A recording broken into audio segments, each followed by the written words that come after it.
नमस्कार। क्या financial services के YouTube चैनल में आपका फिर से हार्दिक अभिनंदन और स्वागत है। आज के वीडियो में हम ये जानने वाले हैं कि कैसे जीएसटी टैक्स का पेमेंट किया जाता है, चाहे आप रेगुलर डीलर हैं या कॉम्पोजिशन डीलर हैं।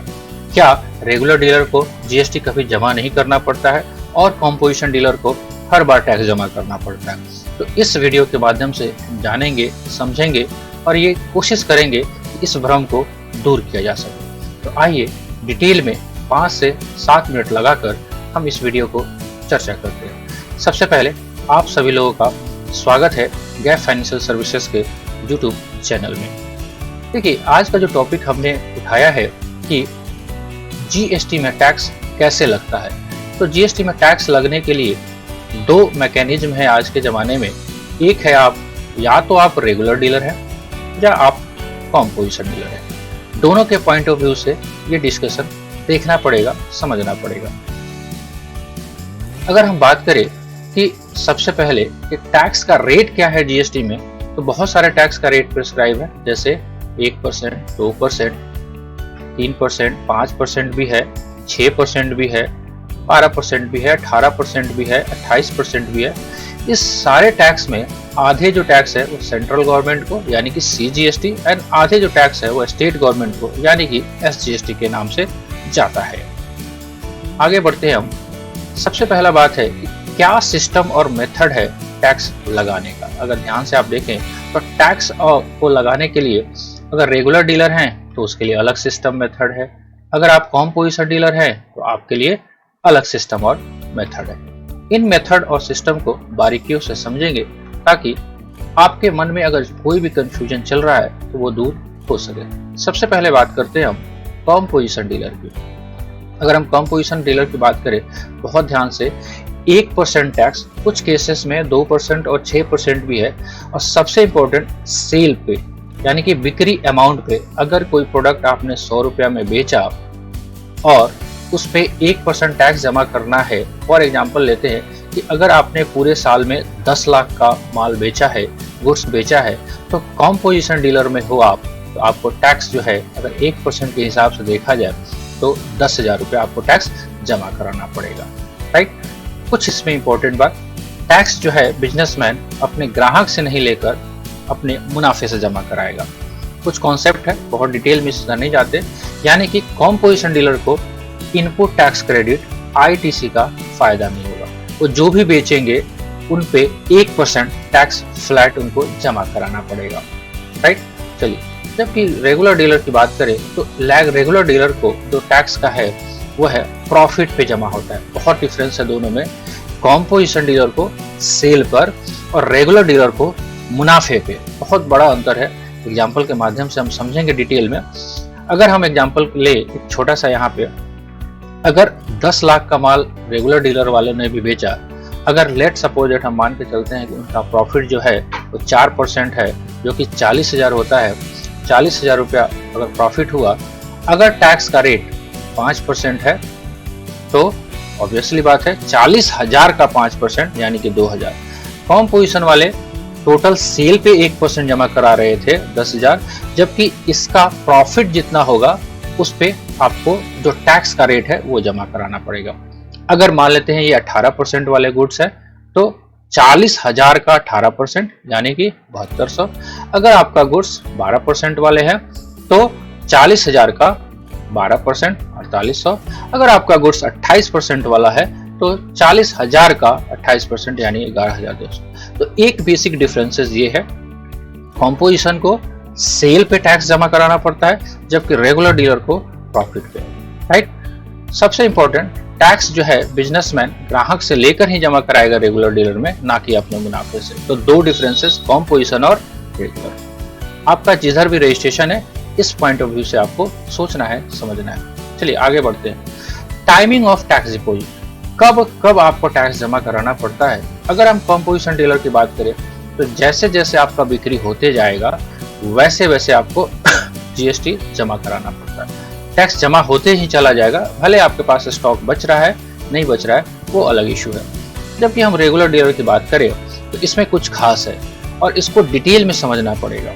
अगर आप इस वीडियो में आगे कंटिन्यू रखना चाहते हैं तो बहुत क्लासिक एग्जाम्पल है। अगर अभी तक जो भी आपके दिमाग में कंफ्यूजन चल रहा हो, शायद इस वीडियो में अगर 2 मिनट और आप लगा लें तो आपका ये कंफ्यूजन भी दूर हो जाएगा।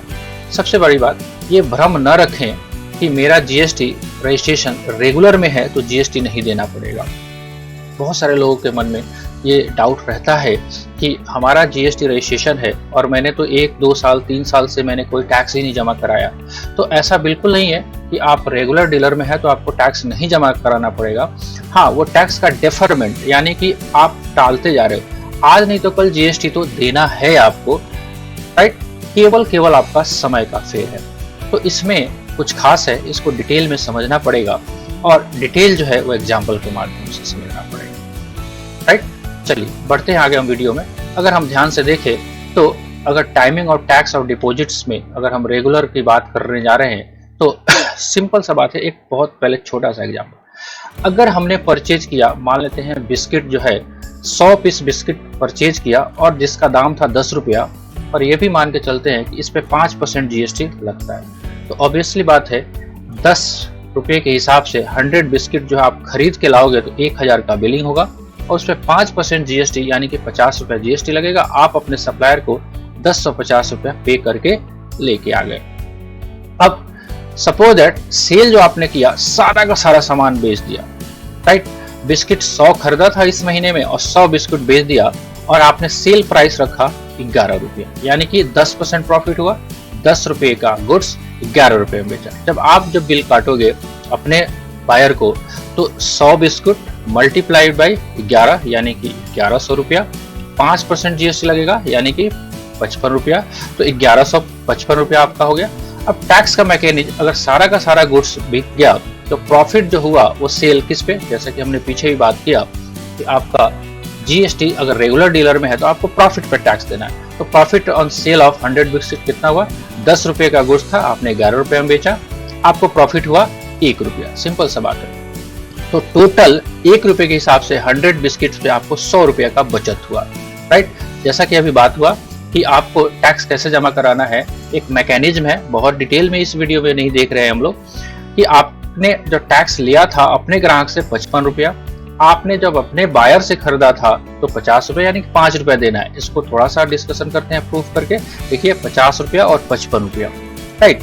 अगर हम बात करें कि 5% अगर प्रॉफिट 5% टैक्स है अगर प्रॉफिट पे, तो 100 आपका प्रॉफिट हुआ है, 5% के हिसाब से 5 रुपये आपको टैक्स जमा कराना पड़ेगा।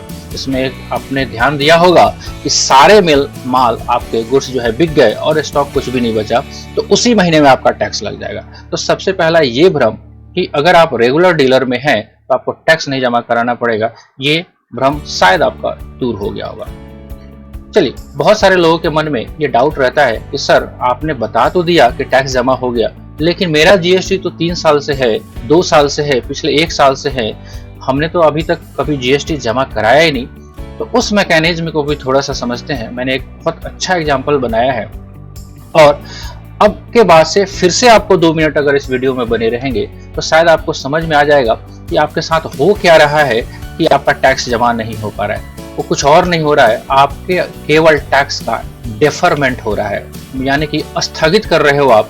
आज नहीं टैक्स जमा करके वो आप फ्यूचर के लिए टैक्स आपको जमा कराना पड़ सकता है, राइट। तो इसको समझने के लिए, इसको देखने के लिए थोड़ा सा मैंने एक एग्जाम्पल क्रिएट किया हुआ है। उस एग्जाम्पल को थोड़ा सा अगर ध्यान से देखेंगे तो शायद बात समझ में आ जाएगा, राइट। चलिए हम एग्जाम्पल को देखने का कोशिश करते हैं। लेट्स सपोज दैट सबसे पहले हम लेके चलते हैं कि हमारा जीएसटी का रेट जो है वो 12% है। लेट्स सपोज दैट मान लेते हैं कि हमने जिस गुड्स में हम व्यापार कर रहे हैं वो 12% का है और प्रॉफिट थोड़ा सा समझने के लिए हम मान लेते हैं कि 10% हमारा प्रॉफिट है। चलिए अब थोड़ा सा समझ लीजिए। यहाँ पे अगर मैं थोड़ा सा स्क्रीन को आपको व्यू कराऊं तो यहाँ पे देखेंगे आप, ध्यान से यहाँ पे देखना है आपको कि अगर आप यहाँ पे अगर आप देखोगे, मैंने एक कॉलम बनाया हुआ है कि जो भी बिकेगा आपका टैक्स कैसे कैसे मैकेनिज्म काम करता है, थोड़ा सा आपको देखना पड़ेगा, राइट। चलिए तो हम थोड़ा सा डेटा लेते हैं और आपसे साथ साथ इसमें एनालिसिस करने का कोशिश करते हैं। देखिए ध्यान से, अगर हम बात करें कि हमने स्टार्ट किया बिजनेस, मान लेते हैं अप्रैल महीना में, और बिस्किट की ही बात कर रहे हैं तो 100 बिस्कुट हमने खरीदा, राइट। और मेरा जो परचेज का जो रेट था मान लेते हैं 10 रुपये एक बिस्किट का, तो जाहिर सी बात है मेरे पास 100 बिस्कुट में आपने 10 रुपए के हिसाब से 1000 का लगा और 12% टैक्स है, तो इनपुट टैक्स आपका 120 रुपया हुआ, राइट। अब प्रॉफिट का मार्जिन हमने देखा है 11 रुपया है, तो 11 रुपये के हिसाब से अब सवाल है कि कितना आपने स्टॉक बेचा। अगर 100 बिस्किट खरीदा और 100 ही बेच दिया, राइट, तो अब देखिए जैसे ही 100 आप बेचोगे, अब सिंपल सा बात है आपको 12 रुपया टैक्स जमा करना पड़ेगा। कैसे? आपका 100 रुपया का प्रॉफिट हुआ 100 बिस्किट पे 1 रुपए के हिसाब से, और आपको 100 रुपए का 12% 12 रुपया टैक्स जमा करना पड़ेगा, राइट। अगर हम थोड़ा सा प्रॉफिट परसेंटेज चेंज करके देखें, अगर 20% मार्जिन पे आप बेचोगे तो 12 की जगह 24 हो जाएगा। आप देख रहे हैं यहाँ पे ध्यान से, आपको टैक्स 24 रुपया हो जाएगा, राइट। चलिए हम 20% पे ही लेके चलते हैं। अब होता क्यों यूं ऐसा है कि आपके पास कभी कभी आपको टैक्स जो है कभी भी बनता नहीं है जमा कराने के लिए, वो केवल कुछ और खास नहीं है। अगर आप इसको देखो, इस कलर वाले को मैं कलर करता हूँ यहाँ पे, इस पे यहाँ का फेर है। होता क्या है कि आप अप्रैल महीने में 100 बिस्किट आपने खरीदा और बेचा आपने 50। अब जाहिर सी बात है जैसे ही आप बेचोगे 50, तो 50 पे जो टैक्स बन के निकल के आएगा वो जीएसटी 72 रुपये का बन के आएगा, जाहिर सी बात है, राइट। और आपके पास इनपुट है 120 रुपये का, तो 120 रुपया ज्यादा है 72 रुपया से, तो जाहिर सी बात है आपके पास टैक्स पेबल तो बना 12 रुपया, लेकिन बिकॉज आपने सारा का सारा सामान बेचा नहीं, तो जो स्टॉक आपके पास रह गया वो स्टॉक पे जो आईटीसी है वो कैरी फॉरवर्ड होकर चला गया, तो आपका टैक्स जमा हुआ नहीं, राइट। देख रहे हैं आप, आपको कोई टैक्स जमा नहीं करना पड़ेगा। लेकिन जैसे ही हम इस क्वांटिटी को चेंज करके 50 की जगह 100 करेंगे, तो आप देखेंगे यहाँ पे आपको 24 रुपये टैक्स जमा करना पड़ जाएगा, यहाँ पे अगर ध्यान से देखेंगे तो, राइट।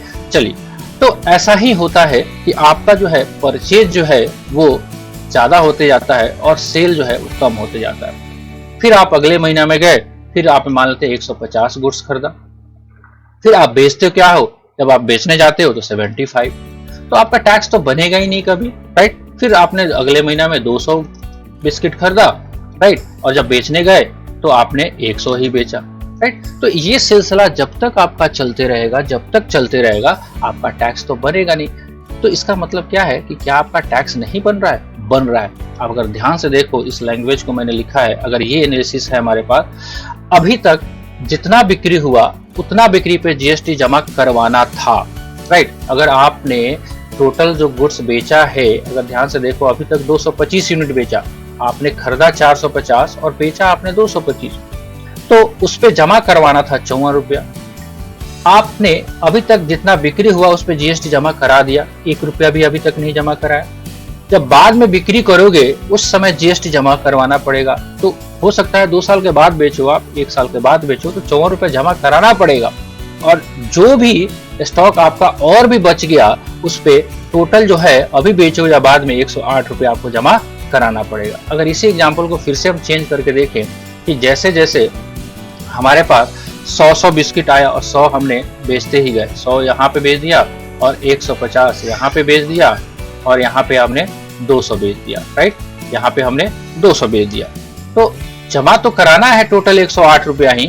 अब क्या हुआ, आपका डेफरमेंट नहीं हुआ, हर महीने आप जमा कराते चले गए। तो एक ये सिस्टम है जीएसटी के रेगुलर डीलर को कि अगर आपका जब तक स्टॉक खाली नहीं होगा तब तक आपका टैक्स की लायबिलिटी नहीं बनेगी। तो शायद आपको अब थोड़ा सा समझ में आ गया होगा कि कैसे रेगुलर डीलर को टैक्स का जो डेफरमेंट हो जाता है।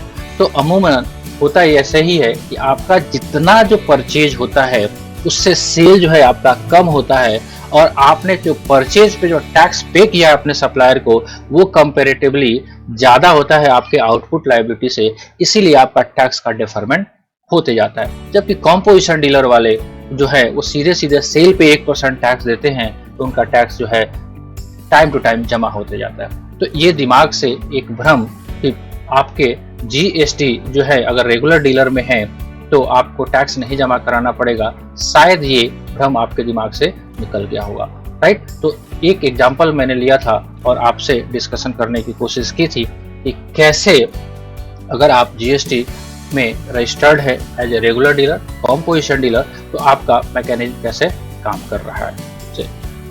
राइट, चलिए, तो कैसा लगा वीडियो आप कमेंट बॉक्स में लिख के जरूर बताइएगा, और अच्छा लगा होगा तो एक लाइक कर दीजिएगा। और सबसे इम्पोर्टेंट, अभी तक आप इस चैनल पे नए हैं तो आप सब्सक्राइब कर लीजिएगा, बेल आइकन को प्रेस कर लीजिएगा। Thank you for watching the video.